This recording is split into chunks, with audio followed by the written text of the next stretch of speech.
India Legal presents Courts Roundup.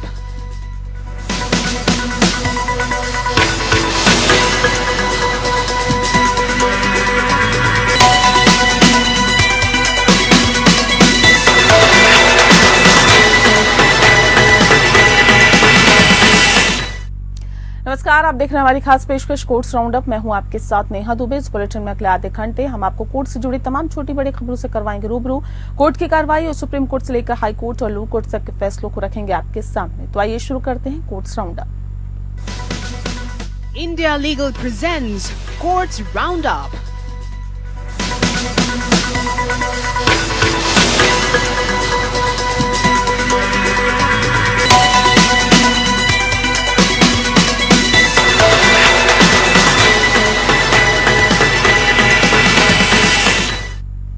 Justice Dipankar Datta और justice Prashant Kumar Mishra की supreme court की खंडपीठ ने अपने प्रथम दृष्टिकोण को दोहराया कि ऐसे मामलों में जहां विशेष अनुमति याचिका या एसएलपी को बिना किसी कारण के या वापस लिए जाने के माध्यम से खारिज कर दिया गया हो, वहां नई एसएलपी दायर करने का उपाय मौजूद नहीं है।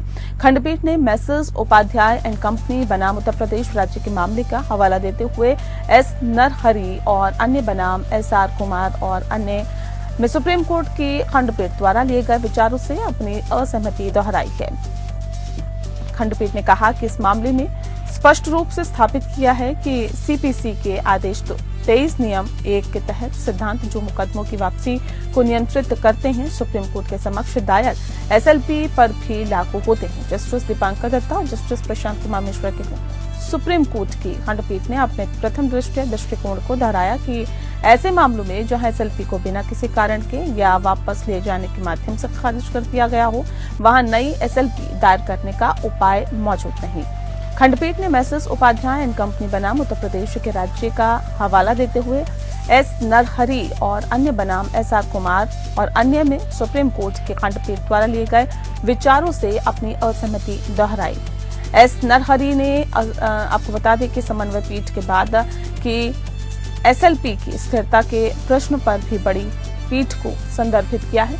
यदि पिछली एसएलपी को बिना कारण बताए या याचिकाकर्ता द्वारा वापस लिए जाने से के कारण खारिज कर दिया जाता है। हालांकि न्यायालय ने 29 जुलाई 2024 के अपने पहले के आदेश में के हिस्से को वापस ले लिया, जिसमें कई एसएलपी की सुनवाई को तब तक के लिए स्थगित कर दिया गया था जब तक कि बड़ी पीठ इस प्रश्न पर निर्णय नहीं ले लेती।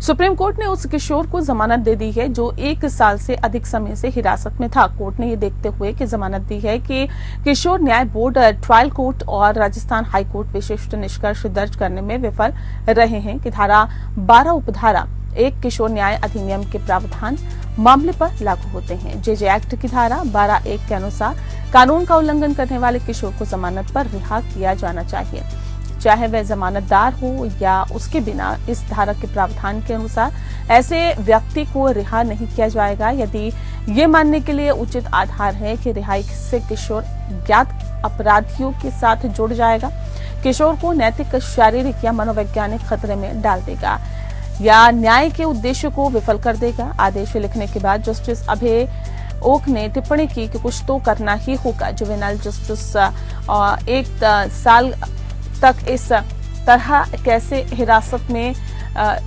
रखा जा सकता है। ऐसे में वैसे भी उसे स्वतंत्रता दिवस पर रिहा किया जाएगा। जस्टिस अभय ओक और जस्टिस ऑक्स्टिन जॉर्ज मसीह की खंडपीठ ने इस बात पर प्रकाश डाला कि जेजेबी ट्रायल कोर्ट और हाई कोर्ट सभी ऐसे किसी भी निष्कर्ष को दर्ज करने में विफल रहे हैं जो जमानत देने से इनकार करने के लिए इस प्रावधान के आवेदन को उचित ठहराते हो। न्यायालय ने अपने आदेश में कहा कि ऐसा कोई निष्कर्ष दर्ज नहीं किया गया कि धारा 12 की उपधारा 1 के प्रावधान मामले में तथ्यों पर लागू होता है। उक्त निष्कर्ष दर्ज किए बिना कानून का उल्लंघन करने वाले किशोर को जमानत देने से इनकार नहीं किया जा सकता। हालांकि किसी भी अदालत ने किसी भी स्तर पर यह निष्कर्ष दर्ज नहीं किया।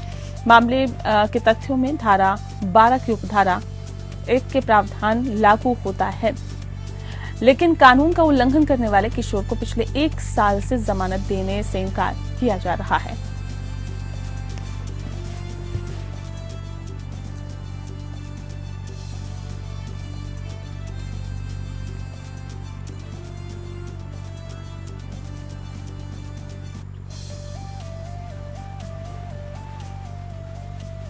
सुप्रीम कोर्ट ने 6 अगस्त को ओबीसी व्यक्ति के ठिकाने की जांच के लिए विशेष जांच दल के नए गठन का आदेश दिया, जिसका कथित तौर पर मध्य प्रदेश के मंत्री और भारतीय जनता पार्टी विधायक गोविंद सिंह राजपूत और उनके सहयोगियों के द्वारा भूमि विवाद को लेकर अपहरण कर अवैध हिरासत में रखा गया। जस्टिस सूर्यकांत और जस्टिस उज्जवल भुइयां की खंडपीठ ने पाया कि आरोपों के जांच के लिए मध्य प्रदेश पुलिस द्वारा गठित पिछली एसआईटी में केवल कांस्टेबल और निचले स्तर के अधिकारी शामिल थे।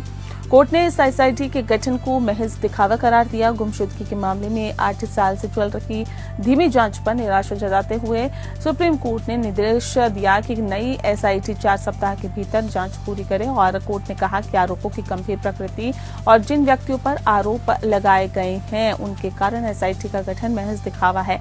एसआईटी के लिए जांच को तार्किक निष्कर्ष तक ले जाना बिल्कुल भी संभव नहीं होगा, जिससे पीड़ित के परिवार, गरीबी और साथ ही साथ करीबी और परिजनों या फिर आम जनता का विश्वास सब बढ़ सके। याचिकाकर्ता ओबीसी महासभा ने ओबीसी समुदाय से संबंधित मान सिंह पटेल को पेश करने के लिए सुप्रीम कोर्ट से बंदी प्रत्यक्षीकरण याचिका दायर की। महासभा ने दावा किया है कि मान सिंह पटेल के बेटे सीताराम पटेल ने 2016 में शिकायत दर्ज कराई थी कि भूमि विवाद के कारण उनके पिता का अपहरण कर लिया गया था और गोविंद सिंह राजपूत उनके सहयोगी द्वारा उन्हें अवैध रूप से हिरासत में रखा गया। इस संबंध में न्यायालय ने कहा कि संज्ञेय अपराध की रिपोर्टिंग सभी के लिए वैधानिक दायित्व है। जहां पुलिस द्वारा जानबूझकर या अन्यथा ऐसे रिपोर्टिंग खारिज कर दी गई है, वहां समाज के जागरूक वर्ग या सामाजिक सहायता समूहों से अपेक्षा की जाती है कि वे मूक पीड़ितों या रहस्यमय परिस्थितियों में चुप करार दिए गए हों। लोगों को न्याय दिलाने के लिए ऐसे कारणों का समर्थन करें।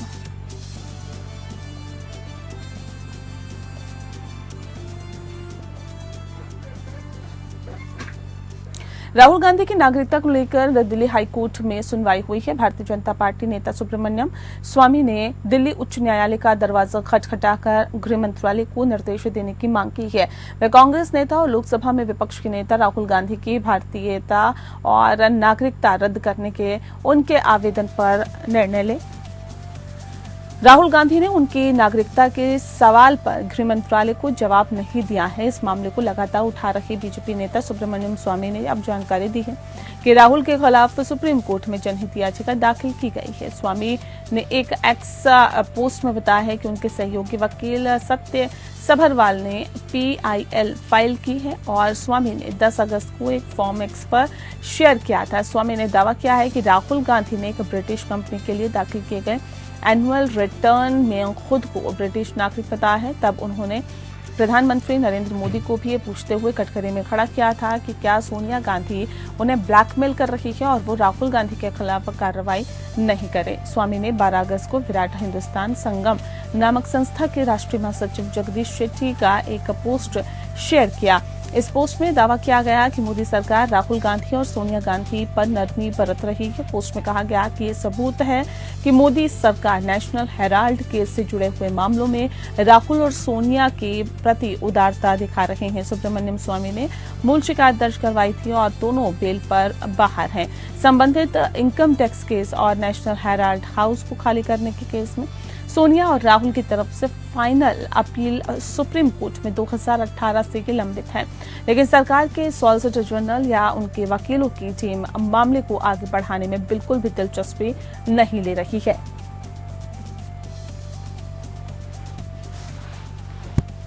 केरल हाईकोर्ट ने हाल ही में कहा है कि सामान्य मानवीय आचरण में कोई भी माता पिता अपनी अविवाहित बेटी के साथ बलात्कार का आरोप लगाते हुए झूठा मामला दर्ज नहीं करवाएगा।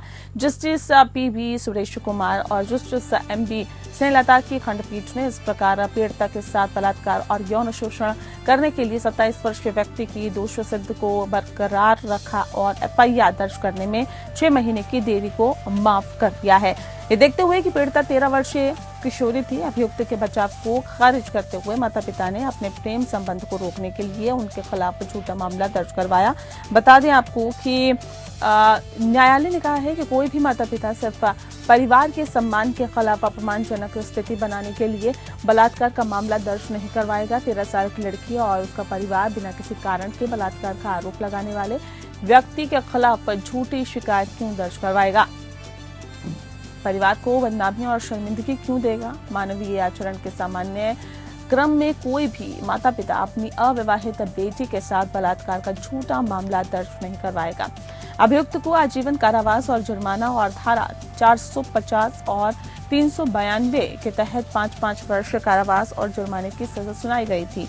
बता दें आपको कि अभियोजन पक्ष के अनुसार अभियुक्त फेसबुक के माध्यम से 13 वर्षीय पीड़िता से परिचित हुआ, जो कि 9वीं कक्षा में पढ़ रही थी, और उसने उसके इस धारणा के तहत बातचीत की कि वह स्कूल में एक वरिष्ठ छात्र है। आरोप है कि पीड़िता ने ये जानते हुए भी कि वह वरिष्ठ छात्र नहीं है, अभियुक्त को नजरअंदाज कर दिया और उसके प्रेम संबंध को अस्वीकार कर दिया। आरोप है कि अभियुक्त ने मार्च 2012 में उनके घर पर आपराधिक रूप से घुसकर बलात्कार किया और घर में डकैती भी की। अदालत ने इस प्रकार आरोपी को भारतीय दंड संहिता की धारा 450, 376 तथा 392 के तहत दोषी ठहराए जाने के फैसले को बरकरार रखा। न्यायालय ने धारा 376 के तहत दी गई सजा को आजीवन कारावास के बजाय 10 वर्ष के कठोर कारावास और 50,000 रुपए के जुर्माने में बदल दिया।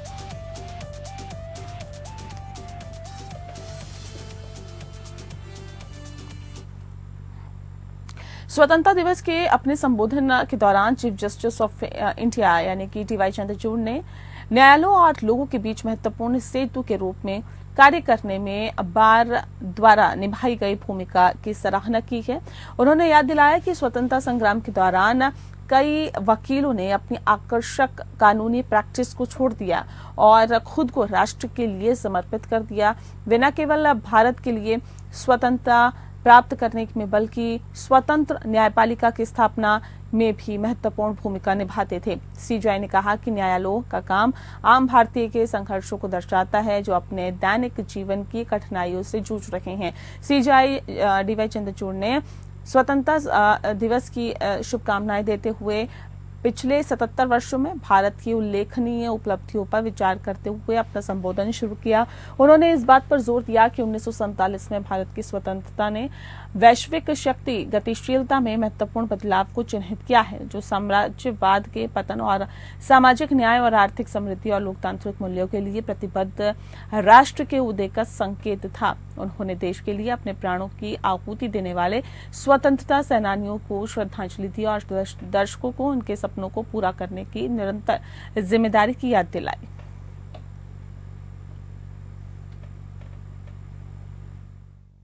के Munshi, Govind Vallabh Pant, Devi Prasad Khetan, Sir Syed Mohammad Saadulla, N.G. Iyengar, B.L. Mittal, among so many others.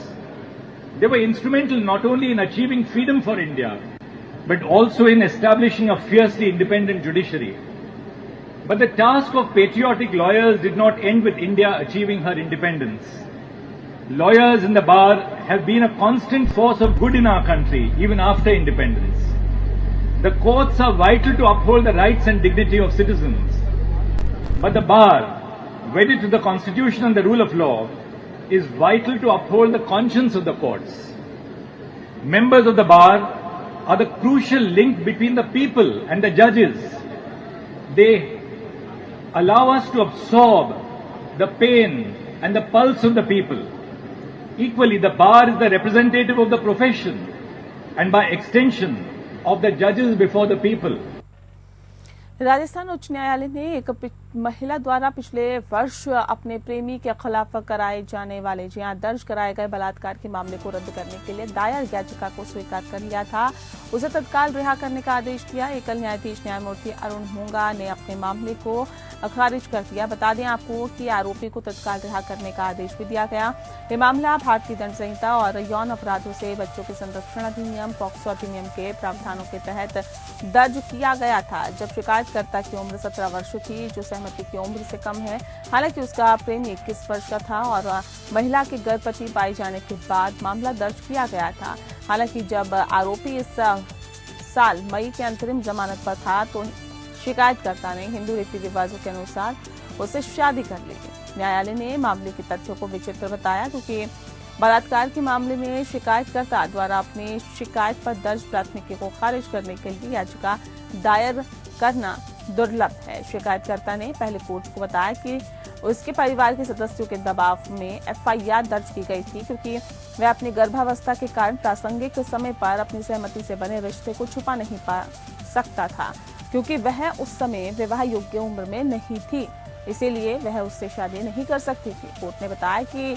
Court को बताया गया कि उसके परिवार के सदस्यों ने उनके रिश्ते को दृढ़ता से अस्वीकार कर लिया था।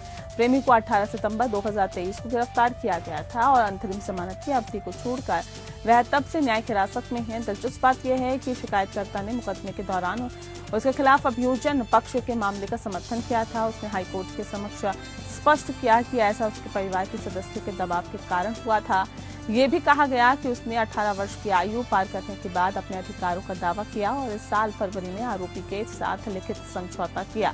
गौर करने वाली बात यह है कि मामला पहले भी एक बार हाई कोर्ट पहुंचा था और जब शिकायतकर्ता ने गर्भपात की मांग की थी, उसने अब कोर्ट को बताया कि वह बच्चे को जन्म देने के लिए तैयार थी।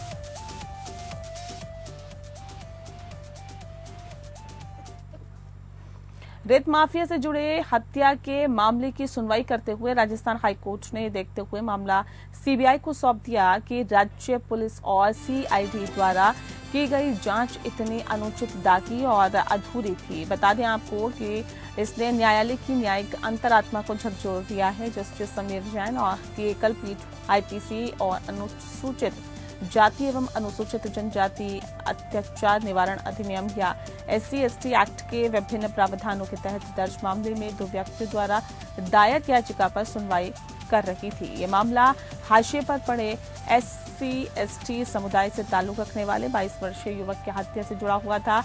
कथित तौर पर रेत माफिया ने अपने हितों की रक्षा करने और बच्चे को गुप्त रूप से हटाने से रोकने के लिए समाज में एक उदाहरण स्थापित करने के लिए उसकी हत्या की थी।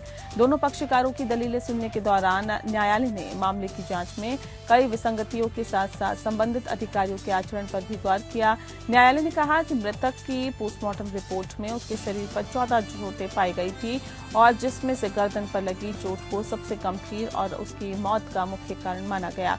इनमें से कुछ चोटें न केवल भयानक थी बल्कि मृतक के गुप्तांग और जीभ काटने सहित कई जख्म बेहद क्रूर भी थे। बता दें आपको, इसके बावजूद राज्य के अधिकारियों की चिकित्सा राय में मौत के कारण के बारे में काफी विरोधाभास था, जिसमें मृतक के अत्यधिक नशे में होने के कारण उसके खुद की उल्टी के कारण उसकी सांस की नली बंद हो गई। इसके अलावा राज्य के मेडिकल एक्सपर्ट ने सभी चोटों को साधारण बताया है। हाईकोर्ट ने आगे कहा कि इस तरह के संवेदनशील मामले में जहां कथित तौर पर हाशिए पर पड़े समुदायों के खिलाफ अपराध किए गए, जांच अधिकारी CRPC और SC/ST एक्ट के अनुसार निष्पक्ष जांच के सिद्धांतों को बनाए रखने में अपने कार्य में बुरी तरह से विफल रहे हैं, जिसमें संज्ञेय अपराध की जानकारी होने के बावजूद समय पर FIR दर्ज नहीं की गई, लॉग बुक नहीं रखी गई और रोजाना मचा तैयार नहीं किया गया।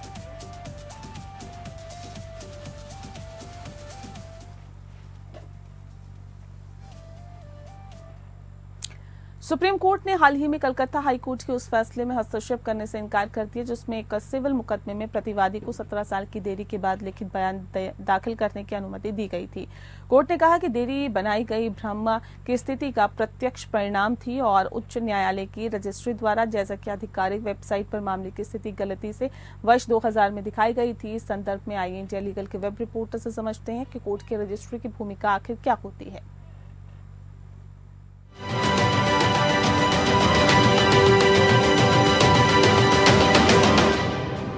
क्या आप जानते हैं रजिस्ट्री डिपार्टमेंट के क्या रोल्स हैं और रिस्पॉन्सिबिलिटीज़ हैं कोर्ट में? रजिस्ट्री डिपार्टमेंट का काम कोर्ट में जुडिशियल फंक्शंस को मैनेज और ऑर्गेनाइज करना होता है ताकि केसेस स्मूथली और इफेक्टिवली लीगल सिस्टम के थ्रू प्रोसेस कर सके।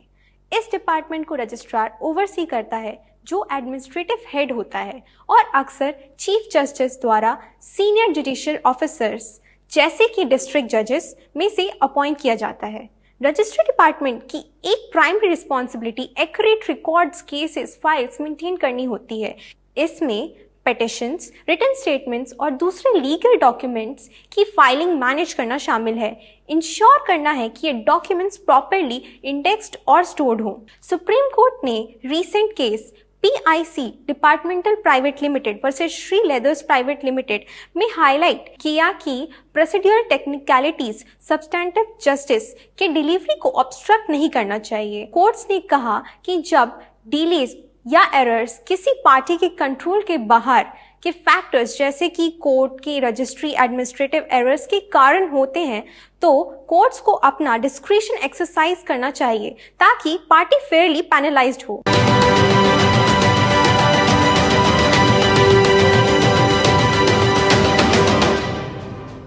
और इस बुलेटिन में फिलहाल इतना ही। मुझे दीजिए इजाजत। नमस्कार। India Legal presents Courts Roundup.